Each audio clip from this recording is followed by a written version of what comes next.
So this is the Tamale magazine where a lot of spare part deals, add then repairs, replacement and the like. But specifically, this is Alas and Haruna's shop, and he's been on this for the past 22 years. I think at Tamil's John Mahama, their regimes, we've seen improvement. And their improvement is not for our roots and they brought this thing, combined harvesters for agric. So since they brought it, we also had the access of working with the Mofa people. Well, as spare parts dealers, what is Haruna's expectation of who the flag bearer of the NDC, John Dramani Mahama, is, and that of the MPP, Dr. Mahmoud Bawumia? We don't dwell much into politics, but we want someone who would come to reduce prices of this thing.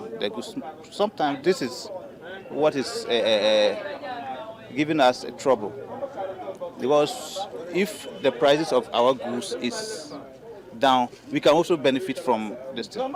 So I think we can trust John Mahama, and then seeing this development with John Mahama regime as compared to a Bawumia regime, I think we can pick a John Mahama.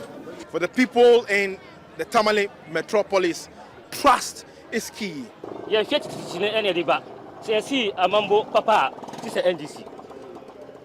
NDC is a better option compared to the MPP, and that is not just our belief, but the reality.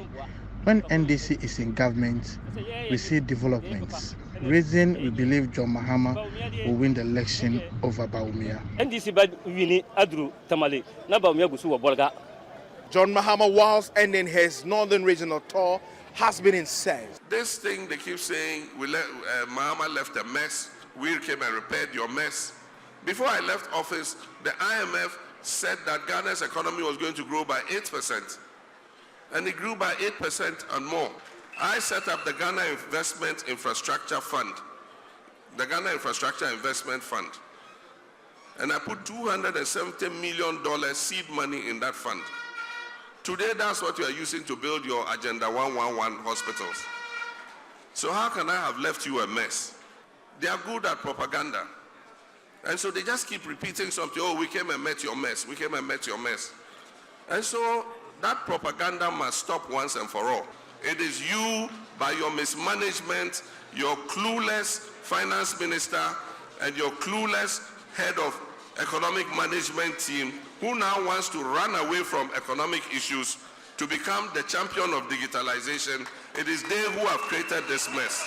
There's a choice the people will have to make on December 7th. Komla Kluche, TV3 News, Tamale.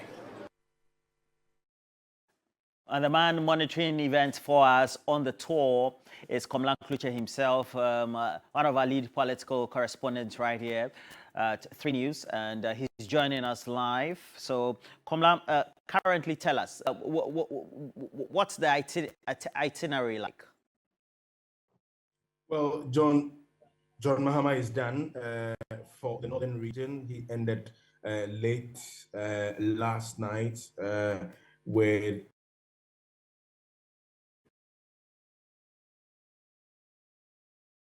a student action, or what we call the campus, to really aggregate the concerns of students and what they really are expecting of him to do. It was quite an open one yesterday, but one of the key things that came out of that particular encounter yesterday, because it was within the Tamale metropolis, the various MPs from Sagnerigu to Tamale North, Tamale South, Tamale Central, they had to address the student, and also to a very large extent the constituent, where there's a call for unity.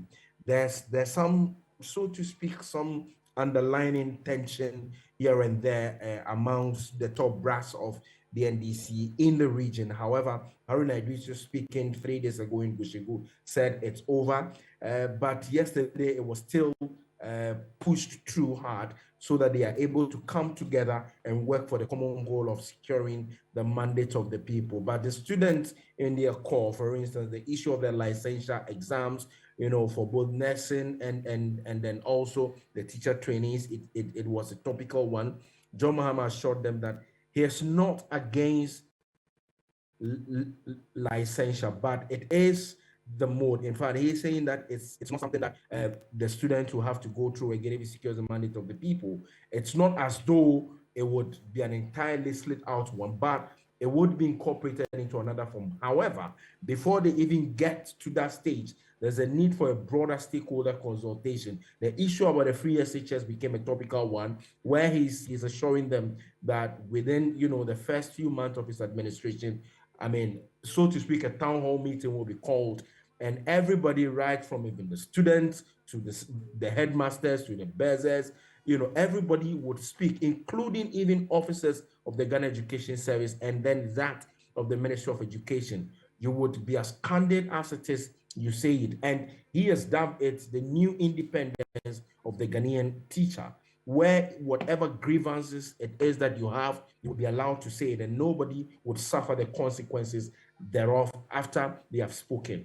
These are a few of the things that he's been telling the people. But even that in Tamale, he's been talking about building a modern market that should have a school facilities situated alongside it, so that the market women who come to the market to trade, they will also take their kids to school so they can concentrate on the training that they are doing. But to a very large extent, the welcome, and this I must indicate is not campaigning yet.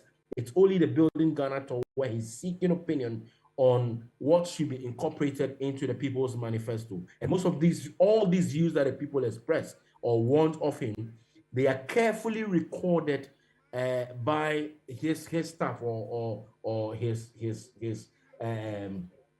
team. And then once they are done with all the regions, so far this is the 11th region that they have done, 5 more to go. Once they are done with it, they put all of them, they aggregate them together, and then they'll be able to incorporate it into the People's Manifesto. So he tells them that if you're looking for whatever you say, grab the People's Manifesto, look for specifically what you have told him, and if he doesn't do it well, you can call for accountability. These are the assurances that has been given him. So Northern Region is done. When we came up north, first we did the Upper East. We went to Boku, we went to Gushegu, sorry, we went to Garu, we went to Zebila, and a host of others. And then we came to the Northern Region. We were also in Navrongo as well. The Northern Region, we started with Yendi to Gushegu, and then we came back to Mion, then back into Tamale. Yesterday was just the Tamale Metropolis. And so to some extent, he's been able to cover largely some of the places that he has done. Today, he is jetting off from the Northern Region, heading straight to the Ashanti region to do a part 2 of it. About 2 weeks ago, he did the part 1. He is continuing with the part 2 of the Ashanti region, and then part of the Eastern region as well. Some of the places that he was not able to go, he would continue with them before the close of the week, and then the team will sit down, re-strategize again, and be able to tell where next we'll be going or what region is next. Greater Accra is also coming up strongly. Dates not yet out. We have outstanding OT.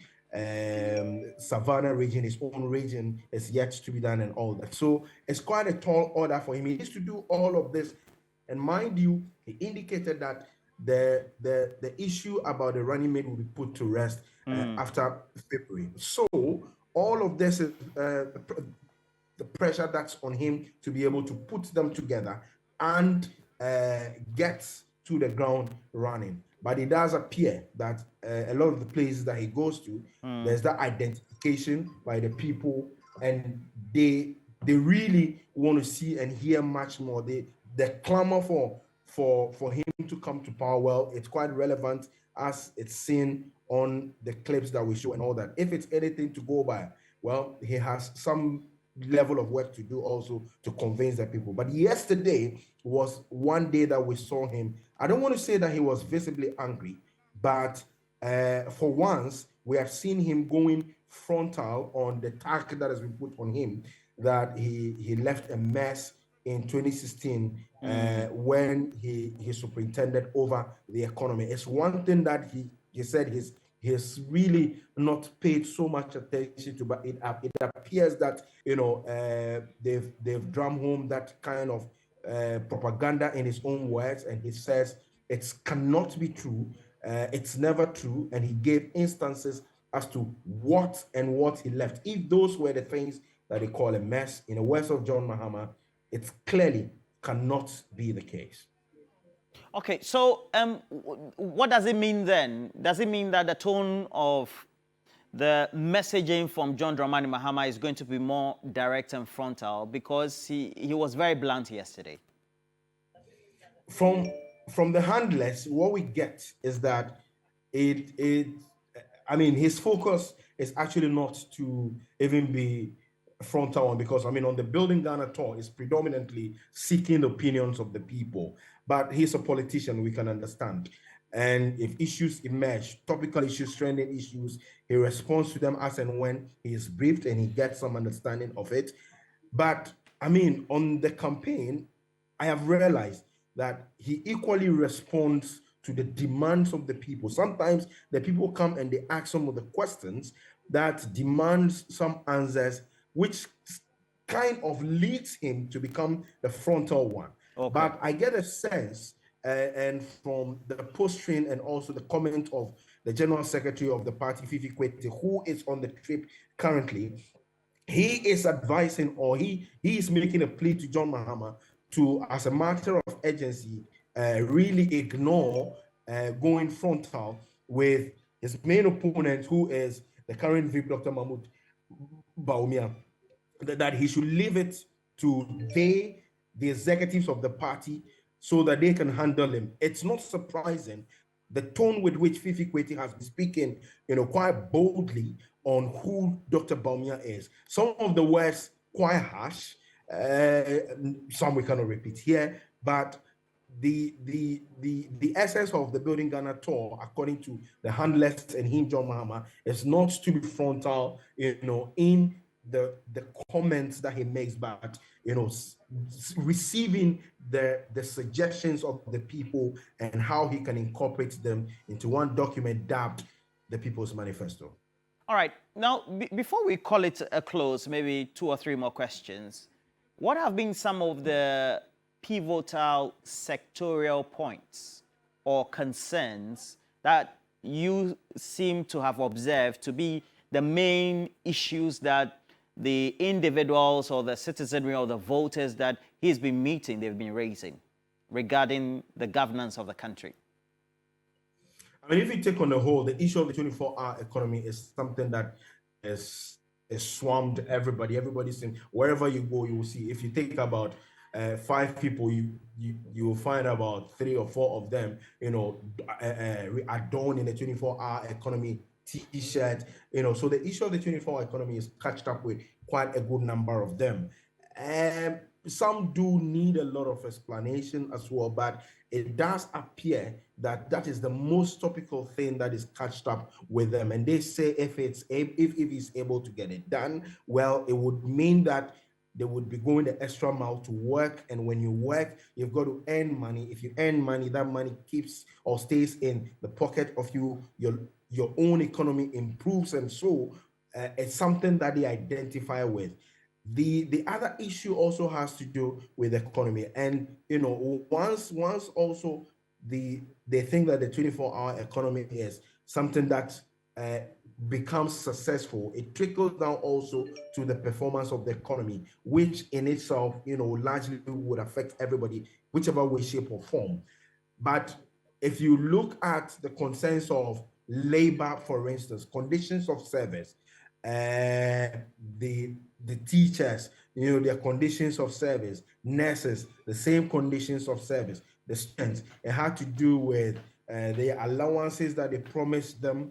In 2016, the MPP said they were going to pay it. John Mahama said he was not going to pay allowance. He would rather channel those resources into building facilities for the students and also for nurses, so that when they come out of school, they can work in them. It's appearing that they are beginning to understand the need for what he said at the time. And so they wish that allowance that they give them, no longer counts because they've waited for a number of months. It never came. Those who even had it, some have had, for instance, for about a whole year, it's about 300 cities that they have received, and they think that's a paltry amount is actually not anything to write home about.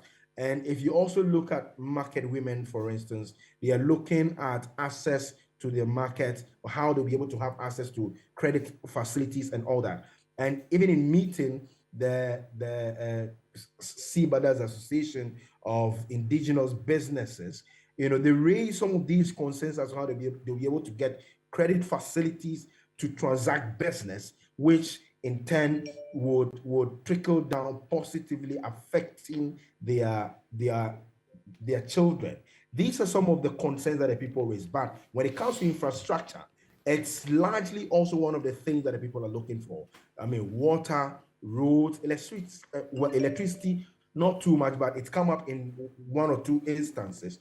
But when it comes to roads, it's a very, very topical thing, especially if you go to the Western North and the Western region, and also the Volta region as well. The people are asking, virtually what you're asking for is to be able to have good roads so they can do what they have to do. So the concerns are numerous, but it all boils down to resources and the time John Mahama has to do this. Only 4 years. And even within the 4 years, we are aware he may not be able to do it probably in terms of the number of years. Yes, 4 years is assured, but the demands of the people, can it all be met realistically? What resources are available? We are yet to see how he will be able to do all of that. But many, in terms of the clamoring, do want him to come back. All right, Komla Kluche, on the campaign trail of John Dramani Mahama, the presidential candidate of the NDC, and giving us the latest, what the interactions have been, what the elicitations when it comes to what the concerns are with the individual voters in the various communities, not only those who sympathize or are members of the NDC, but also the various communities, the generality of the voters, and what he's been picking up so far, where he's heading next as well. So make sure that you go to 3news.com, you go to the news as well as the policy tab, get the latest on the John Mahama campaign trail, and you get to know what is going on when it comes to his camp. But as it is, we have to take a break. Again, it's your birthday. You are Edem Chiagbe West with the Ghana Water Company, based in Ho. I wish you a blessed happy birthday, my brother. We're taking a break. We'll be right back with more right here on the show.